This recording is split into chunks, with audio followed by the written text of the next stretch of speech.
So yesterday, sometime yesterday afternoon, it had a man that got on my TikTok, and these are not my words. He said something about black men and being a deadbeat or whatever, deadbeat fathers or whatever. I went off on him, and I basically stated what my qualifications were, right? And usually that shuts them up because when I actually tell people what I have done in the past and where I'm at in life now, it usually shuts them up completely because I have done a lot more than what the average person has done. There are people that if I tell they look at me crazy when I tell them what I have done. That's because they can't keep up with me. That's the funny part. And they assume all black men are a certain way or whatever. And I explain in detail over several course of several videos why I can handle the things I was able to handle prior to the PTSD is because I was trained a lot more extensively with math, writing, report writing. That's why I made correction sergeant within 12 months at the end of my career, because I can write, I can communicate clearly, I can, a lot of things were taught to me in the school I went to when I was a child in a very short period of time, in about a 6 year time frame. I learned a lot more than what these kids will learn in elementary school, middle school, and high school in the United States, just in that one school within a 6 year time frame. And to the point where when I took my trigonometry and geometry exam, final exam, I laughed all the way through it. I already fucking knew the goddamn answers. And guess what? Where that came from, that education came from, that same school. Um, so I was just like, when I took the final exam, I was like, what the hell is this? This is the same bullshit I did back in the was crying about back in my childhood. And I fucking blew through that test in 30 minutes and I scored an 88%. Um, Not bad for 30 minutes. And the teacher was like, you did a good job in my class and passed the class with flying colors. So, yeah.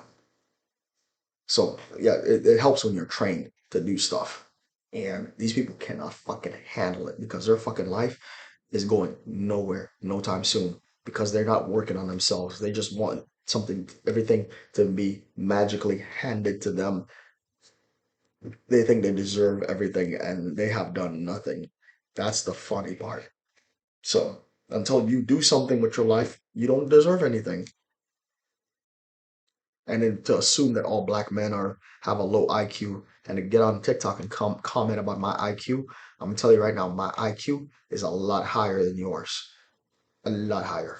You don't up against me, I promise you. With the things I have done and the things that I am capable of doing, realistically speaking, you don't stand a chance. Period.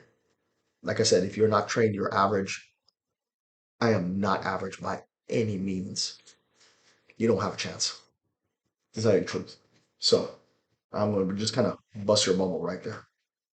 I could do a lot more things than a lot of people. So the only restriction, the only thing that held me back was the PTSD. That's the whole reason I had to basically retire myself at the age of 39 and stay home because I can't keep going the way I was. I can keep learning things on my own, but I can't be in any stressful environments. That's my limitation with my disability because it'll trigger all of my symptoms and then some. So no more stressful situations, no more crazy jobs.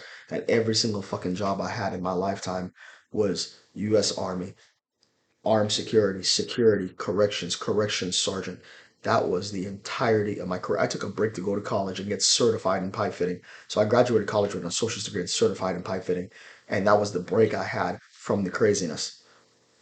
The school was crazy in itself, but like I didn't have to put myself in danger when I was in school.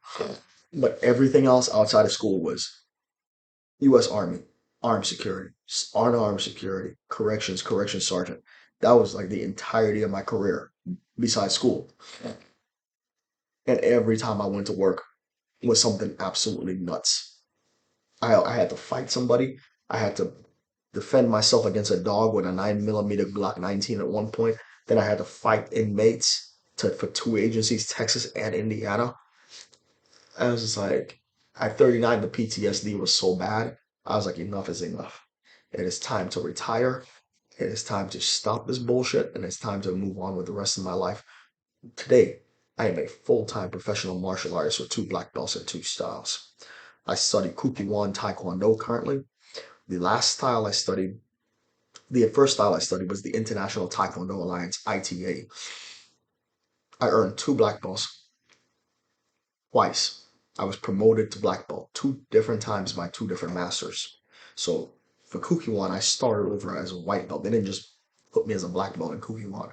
I started over in 2017. I earned my second black belt in December 5th, 2020. And I've been using the Kukkiwon, they've been training in the Kukkiwon system, which is the Korean system for Taekwondo ever since. I am exceptionally good at what I do. And today I don't get paid to do martial arts. My income happened because I'm a disabled vet. So I'm 100% disabled veteran. That my training and my income has nothing to do with each other. I just do it for the exercise to stay in shape. So I am a full-time professional martial artist, and I spend a lot of time at that school. So starting Monday, tomorrow, I am going to be in there 5 days a week. This is what I do. This is my passion in my life. This is my dream. This is what I do. And not a lot of people can say they're doing their dream and they're accomplishing their goals and doing what they dreamt of doing since they were a child. Not a lot of people can say that, but I'm doing it. Because you see, I have earned the right to do this. That's why I have a lot of haters, and that's why I have a lot of people that are jealous of me for this reason. But you know what? You didn't do the thing that you needed to do, right? So, right. You, you you're probably going to be working for somebody for the next 50 years, and that's your fault. I'm out of here.